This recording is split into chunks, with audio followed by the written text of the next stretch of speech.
Part 6. Menerima perjodohan.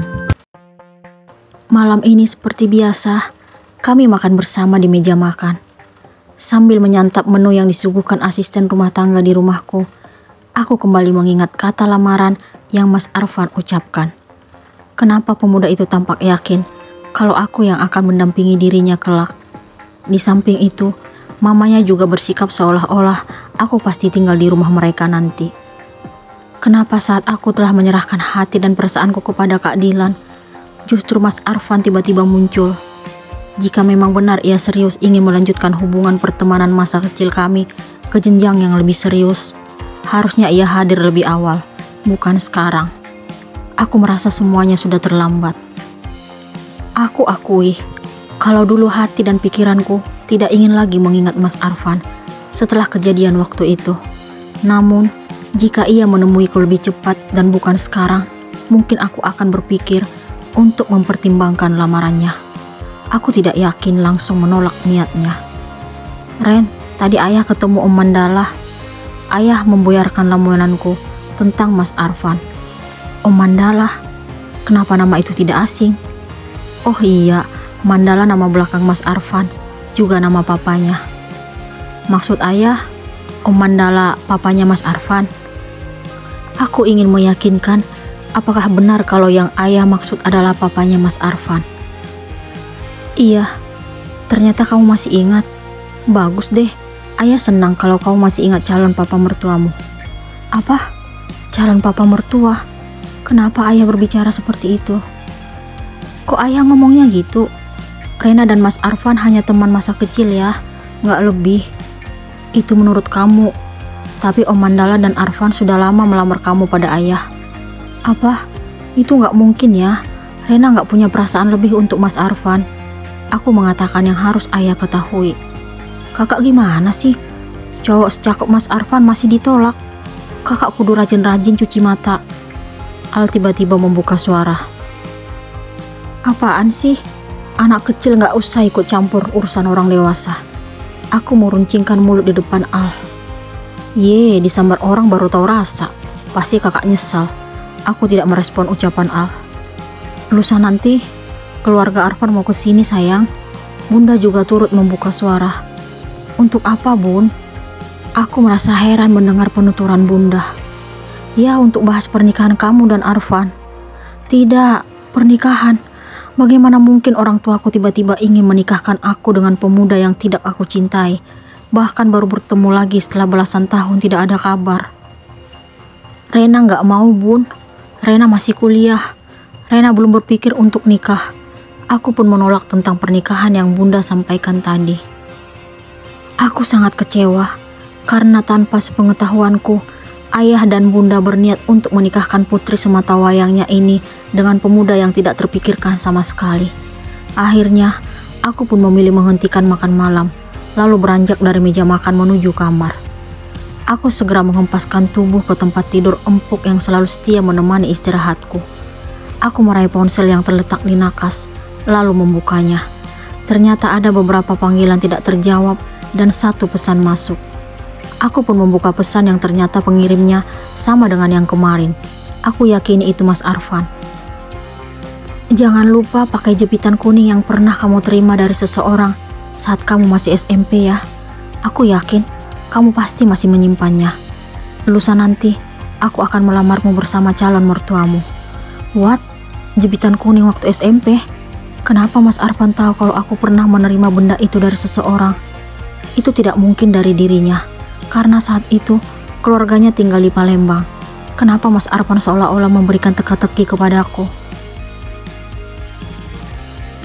Hari ini keluarga Mas Arfan berkunjung ke rumahku. Terus terang, aku sangat bahagia karena kakek dan neneknya juga turut ikut. Aku langsung menghampiri kedua orang tua tersebut, lalu mencium punggung tangan dan memeluk mereka secara bergantian. Rumah kakek dan nenek Mas Arfan tidak jauh dari rumahku, hanya selisih 6 rumah. Sejak dulu mereka sangat baik terhadapku. Aku sudah menganggap mereka seperti keluarga sendiri, karena kakek dan nenek dari pihak ayah dan bundaku telah berpulang. Aku sering berkunjung ke rumah kakek dan nenek Mas Arfan. Bahkan Bunda tidak jarang memintaku mengantarkan camilan buatannya untuk kedua orang tua tersebut. Ayah dan Bunda juga selalu mengingatkan agar aku bersikap baik terhadap mereka. "Masih ingat nggak Mbak waktu Rena bayi?" tanya Bunda kepada Tante Cindy. "Pasti ingat banget dong Mir," Tante Cindy memberikan balasan. Kedua wanita itu duduk bersebelahan. "Ingat waktu Bu Yuli menyelamatkan Rena?" Bunda kembali bertanya. "Apa? Neneknya Mas Arfan pernah menyelamatkan aku?" "Waktu Rena jatuh dari tempat tidur pas usia 1 bulan. Aku pernah jatuh dari tempat tidur. Kenapa Bunda tidak menceritakan kejadian itu kepadaku?" "Iya Mbak, benar-benar heran sih. Baru sebulan lahir, udah aktif banget sampai jatuh dari tempat tidur. Untung Bu Yuli lewat depan rumah dan beliau dengar tangisan Rena." Bunda tampak semangat melanjutkan ceritanya. Sementara Mas Arfan melirik ke arahku sambil menunjukkan senyuman manisnya. Kenapa aku memujinya? Nenek Yuli pun akhirnya menceritakan kejadian saat aku masih bayi. Beliau mengaku langsung membuka pintu rumahku tanpa mengetuknya terlebih dahulu karena mendengar tangisan kencang bayi dari dalam. Beliau sangat yakin kalau pemilik suara itu adalah aku. Aku pun kembali memeluk wanita itu, lalu mengucapkan terima kasih. Setelah selesai menceritakan kisahku saat bayi, kedua keluarga mengganti topik pembicaraan tentang tujuan kedatangan mereka ke rumahku. Entah kenapa, aku seolah-olah terhipnotis hingga menyetujui perjodohan dengan Mas Arfan. "Terima kasih karena kamu akhirnya bersedia menikah denganku." Mas Arfan menghampiriku yang lebih memilih duduk di teras depan rumah ketika kedua keluarga masih asik berbincang. "Sama-sama, aku juga nggak tahu kenapa mengiyakan keinginan dan rencana orang tua kita. Aku masih berpikir keras dengan jawaban yang kuberikan tadi. Allah yang telah membolak-balikkan hatimu, Dek. Dia tahu kalau aku tulus mencintaimu dan ingin bahagiain kamu." "What? Sekarang Mas Arfan memanggilku dengan sebutan Dek? Tetapi wajar sih, karena kenyataannya ia lebih tua dariku. Kita lihat aja nanti Mas, seperti apa jalan takdir ini menuntunku. Aku serahkan semuanya kepada Yang Kuasa. Walaupun kenyataannya, aku harus menerima menikah dengan pemuda yang tidak aku cintai." "Aku yakin kamu hanya belum menyadari cinta itu. Aku tahu seperti apa dirimu terhadapku, Dek." Ucapan Mas Arfan benar-benar sulit aku cerna. "Aku gak ngerti apa maksud kamu, Mas." "Terima kasih karena kamu memakai jepitan kuning ini." Mas Arfan menyentuh jepitan kuning yang aku sematkan di rambutku. Sejak aku tidak bertemu lagi dengan Mas Arfan waktu masa kecil kami, sejak itu juga aku sering menerima barang-barang kesukaanku.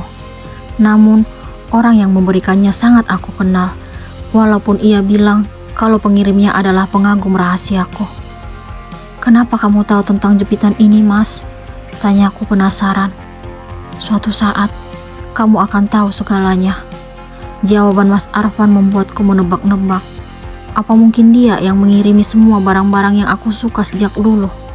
Namun, dari mana ia mengetahui semua tentangku? Lagipun, ia juga tinggal di Palembang. Siapa Mas Arfan sebenarnya? Apakah Arfan memperhatikan Renata sejak dulu?